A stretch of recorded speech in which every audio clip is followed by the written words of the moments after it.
В жаркий июльский день жительница одного из окрестных поселков отправилась за ягодами в ближайший лес. Лето — горячая пора для сбора малины, черники и дикой вишни. Девушка бывала здесь сотни раз и знала эти места как свои 5 пальцев, поэтому она без опаски продвигалась вглубь леса. Когда она собирала ягоды, руку пронзила острая боль, которая с каждой секундой становилась все сильнее. Девушка поняла, что ей становится нехорошо, и связано это с пчелиным укусом. Голова кружилась, а в глазах появилась белая пелена.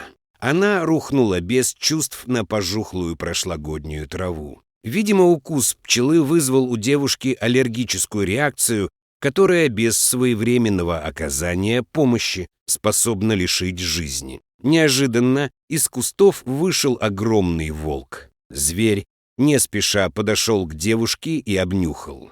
Хищник наблюдал за ней давно, но так как волки стараются обходить людей стороной, ему еще не приходилось быть так близко к человеку. Почему девушка вызывала у волка такой интерес, она не знала.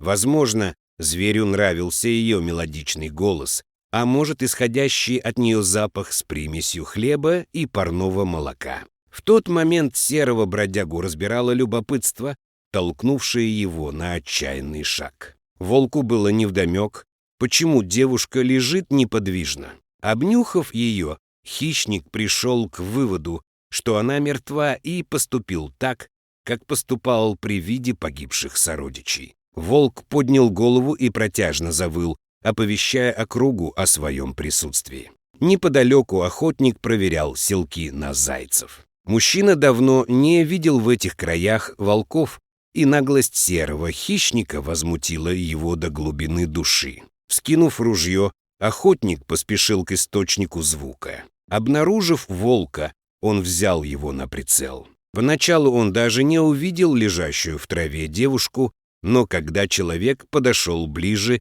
то изумленно охнул и, бросив ружье на землю, подбежал к девушке. Она еще дышала, и ей срочно требовалась помощь. Мужчина, взяв бедняжку на руки, быстрым шагом направился в сторону поселка. К местному фельдшеру охотник успел вовремя. Врач сразу же разобрался, в чем дело, и сделал пострадавший укол, который помог ей остаться в живых. Через пару дней она полностью оправилась от укуса пчелы и чувствовала себя превосходно.